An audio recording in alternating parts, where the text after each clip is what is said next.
یہ صبر کریں اور صبر کے ساتھ چلیں۔ اللہ تبارک و تعالی نے ازل سے ہی یہ تقسیم فرما دی ہے۔ قرآن میں وہ خود ارشاد فرماتا ہے وہ جس کو چاہتا ہے لڑکے دیتا ہے، جس کو چاہے لڑکی دے، جس کو چاہے دونوں دے، اور جس کو چاہے کچھ بھی نہ دے، بانجھ رکھے۔ تو یہ بہت سارے ایسے ہوتے ہیں لوگ کہ ان کے بچے نہیں ہوتے، تو اس میں کوئی مسئلہ نہیں ہے۔ اگر بچے نہیں ہیں کوئی بات نہیں، آپ صبر کریں۔ اچھا، دوسرا طریقہ ہوتا ہے کہ جی ایسے کچھ جدید ٹیکنالوجیز آ گئی ہیں کہ اس میں مرد کا اسپرم لیا، عورت کا لیا، ایگ لیا اور کسی اور جگہ ملاپ کرا کے ماں کے رحم میں رکھ دیا۔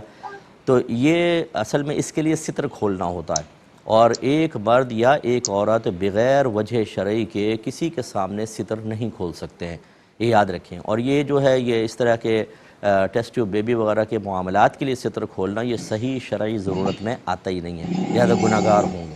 ہاں، اگر فرض کر لیں کسی نے اس کے باوجود کیا اور حمل ٹھہر جاتا ہے، بچہ ہو جاتا ہے، وہ طیب اور حلال ہے، بشرطے کہ اسی شوہر اسی بیوی کا ہو، یعنی اسپرم اور ایگ۔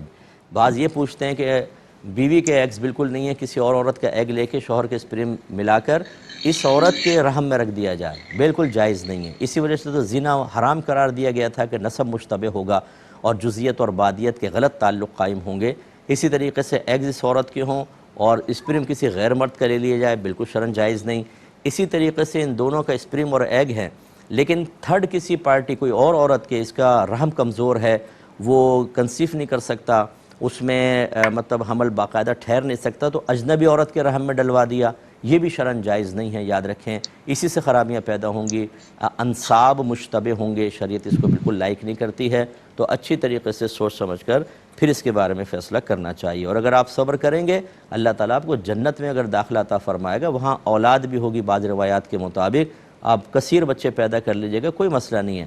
ہر ایک کو دنیا میں ہر چیز مرضی کے مطابق مل جائے یہ ضروری نہیں ہے، لیکن مجھے ایسے لوگ ملتے ہیں جو بیچارے خود صبر کرنے کے لیے تیار ہوتے ہیں، لیکن اللہ تعالیٰ رحم فرمائے ہماری ان بہنوں کے اوپر کہ یہ آ کر ٹونٹنگ کر کر کے گھر کے ماحول خراب کرتی ہیں۔ ابھی تک بچہ نہیں ہوا، کوئی خوشخبری نہیں ہے، اور بھائی پتہ نہیں کیا اس میں خرابی ہے، یہ کہہ کے نکل جائیں گے۔ بار بار احساس دلانا یہ مطلب یہ کہ نہیں ہونا چاہیے۔ ہمارا اسلامی ملک ہے، ہم اسلام سے تعلق رکھتے ہیں۔ باہر کے ملکوں میں دیکھیں اگر اولاد نہیں ہو رہی کوئی بات نہیں، ایک بیٹی ہوئی کوئی بات نہیں، بیٹے کی کوئی تمنا نہیں ہے، بیٹا ہو گیا چلو بہت اچھی بات ہے۔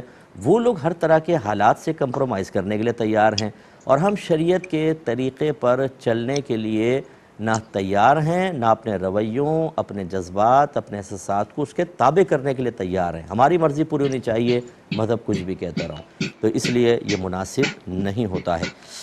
یہ کہتے ہیں